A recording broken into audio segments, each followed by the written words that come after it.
Tak masuk akal. Kalau kita nak fikir dengan akal pun, Allah SWT ni hanya buat saja. Tuhan buat saja, lepas pada tu dia tinggal. Ataupun hubungan kita dengan dia ni hubungan musuh. Ataupun dia hanya membuat beberapa perkara, lepas tu hak tu lah duduk cara tak pernah sabar berlaku. Dan hak ni lah yang menyebabkan jadi kita tidak tenang sebenarnya. Kita duduk anggap bukan-bukan tu tentang Tuhan. Tuhan saja tu. Hak Rasul, Nabi, suku pula tu. Situ pun masalah. Besar masalah tu. Kalau tidak ada panduan, berat hidup ni sebenarnya. Jadi bagi kita, Allah SWT dia buat, dia tidak buat saja alam ni, manusia ni, dia bagi panduan, bimbing semua. Hak dia bagi apa dia? Hak pada setiap orang, walaupun dia tu siapa pun, tidak Nabi pun, kurang lagu mana pun, dia bagi akal. Tu dia bagi akal. Yang kedua dia bagi perasaan halus, hati kecil. Orang panggil hati kecil. Dia ada tu. Dia ada. Allah SWT bagi tu. Banyak perkara lah yang kita kecewa dalam hidup. Kita tidak dapat. Apa kita tidak dapat? Ada yang kita dapat, tapi kita tidak puas. Apa kita tidak puas? Ni persoalan dari segi akidah lah. Dari segi falsafahnya. Dari kehidupan kita ni, kalau kita mikir apa lah? Adakah dia benci kau kita, dia tidak suka kita, ataupun dia susuk kita, dia tidak boleh habis tu, sehingga kita gagal, sehingga kita tidak berjaya, kecewa, ataupun kalau kita berjaya kita tak puas. Apa yang kita tidak puas? Ni persoalan-persoalan ni lah manusia mana-mana pun duduk seorang dia akan mari mikir. Hak sedih apabila berpisah dengan seseorang, dia akan sedih. Apabila dia dapat sesuatu yang menggembirakan, dia akan suka. Apa lagu tu? Apa lagu tu? Ini persoalan-persoalan manusia, semua manusia. Dan apa dia menyuap begitu? Sebab dia ada akal. Dia ada hati kecil. Dia ada hati kecil. Wahyu mari. Mana nak ceritanya Allah SWT tidak bagi sekara kita. Dia bagi hak dalam kita, persediaan dalaman kita. Lepas tu dia bagi hak luar pula. Setiap kali, di setiap zaman ada semua orang-orang yang baik. Semua orang iktiraf baik sungguh, bijak sungguh, cerdik sungguh. Orang-orang itulah yang kita panggil orang-orang yang dipilih, nabi-nabi, rasul-rasul. Mereka inilah yang mendakwa bawa wahyu. Bawa wahyu tu apa? Daripada Allah SWT, panduan. Umpamanya kita kata macam peta lah, peta panduan. Peta ataupun panduan. Kalau kita pergi mana-mana tak ada panduan, susah. Usah ke nak hidup dalam dunia yang besar lagu ni, macam-macam masalah ni. Dalam satu bangunan besar apa pening dah kita. Kalau tak ayat kita duduk mana lah ni? Tengok tu peta tu tahu sah. Duduk sini. Tikak ni ada gapo-gapo. Tikak ni ada gapo-gapo. Senang apabila ada panduan. Begitu juga dalam perjalanan kita. Kita nak pergi mana satu tempat. Sini jalannya bengkok. Hak ni kena kuat dia, hak ni besar dia buat. Hak ni sini bahaya. Hak sini jalan straight. Sini ada budak-budak melintah. Sejauh mana lagi kita nak pergi tempat kita ni? Semua ada tulis belakang. Kalau tak ada tulis, susah. Wahyu tu lagu tu. Wahyu tu dia bagi kepada kita. Ini menunjukkan Allah, ataupun orang panggil, semua manusia panggil, hak tidak beragama Islam, Tuhan lah kita kata. Tuhan sayang kita. Hubungan dia dengan kita, hubungan kekasih dengan kekasih.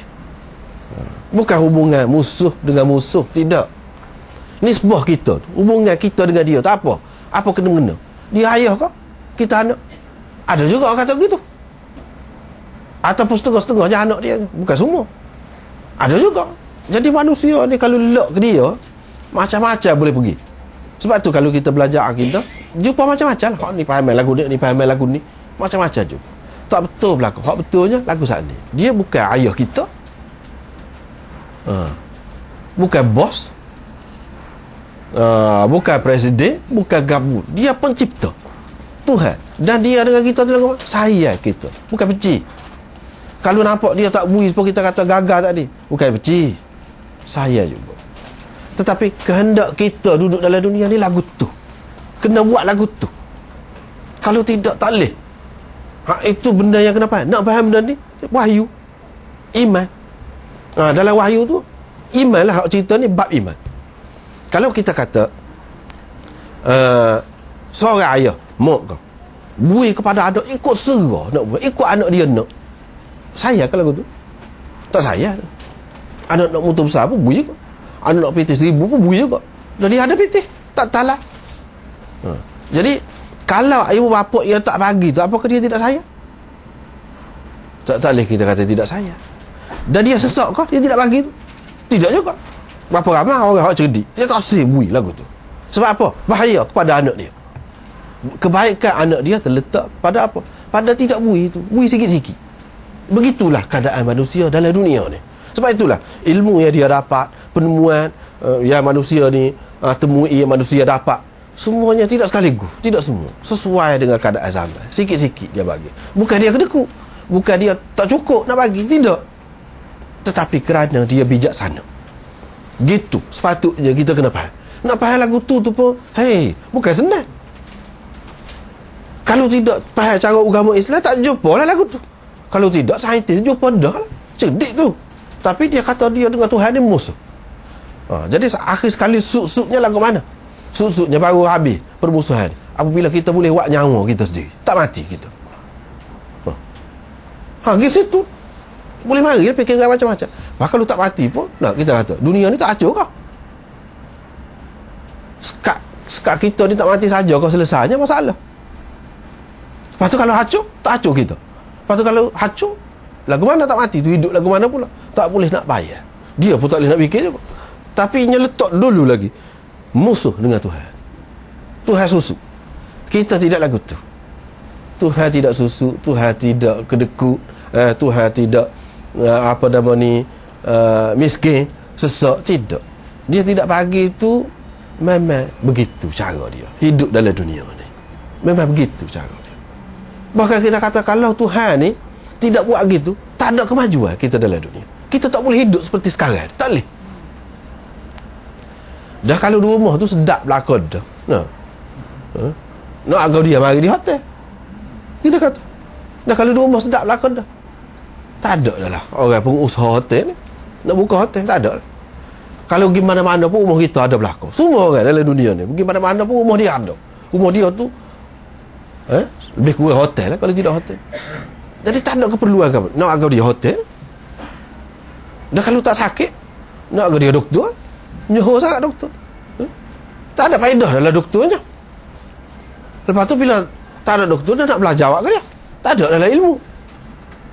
Lepas tu hak duduk cari ni nak berubat, nak bui merawat orang sakit. Ubat tak mana? Ambil dalam hutan. Ada pula orang yang usaha. Jadi masing-masing dapat abuan sikit-sikit untuk hidup, meneruskan hidup. Lepas tu kita kata nyaya kau orang lah, satu pihak boleh pitih ke dia? Tak ada orang kata lagu tu. Tak ada orang kata lagu tu. Nyaya ke dia? Doktor ni ambil pitih dengan orang sakit. Tak ada. Tak ada orang kata lagu tu. Bahkan kita kata nasabah dia ambil. Dia ambil bayaran sebab dia susah payah mengaji gapo, belanja, nak jadi seorang doktor. Lepas tu ubat-ubat tu orang nak buat tu bukan senang. Nak cari. Jadi masing-masing dapat rezeki. Lepas tu ada yang sembuh penyakit, tak ada dah penyakit. Mari penyakit lain pula. Barulah ada kerja. Kalau tidak nak ada kerja apa? Apa kelebihan? Tak ada lah kelebihan. Tak ada dunia. Lepas tu kita kata, dah Tuhan boleh buat belakang, apa yang tak buat? Sehat belakang. Tak ada sakit. Kaya belakang. Lagu tu bukan dunia. Lagu tu pula. Ni dunia. Hak lagu tu ada, bukan tak ada. Syurga. Agama lah rakyat lagu tu. Sebab itulah kita rasa tak puas tu. Tak puas menunjukkan ada tempat kita akan puas. Walaupun untuk sementara kan ada kan. Kita kata minum air ni tak puas. Minum air ni tak puas. Minum air sejuk puas lah. Kan ada kan tu. Walaupun sementara. Takkan tak ada. Sama-sama kita akan puas. Selagi kita ni manusia ni tak akan puas sama-sama, kita tak akan tenang. Nak dapat waktu mana? Tak ada dalam dunia. Tak usah cari. Orang cari dah lah. Hak mana? Hak kaya tu boleh berlaku. Tak kau ni. Tak puas juga. Tak puas juga. Menunjukkan dunia ni bukan tempat dia. Kena pula percaya kepada satu lagi akidah. Hari kemudian pula nak rayak benda-benda lagu ni dah dengan akal, tak boleh rayak.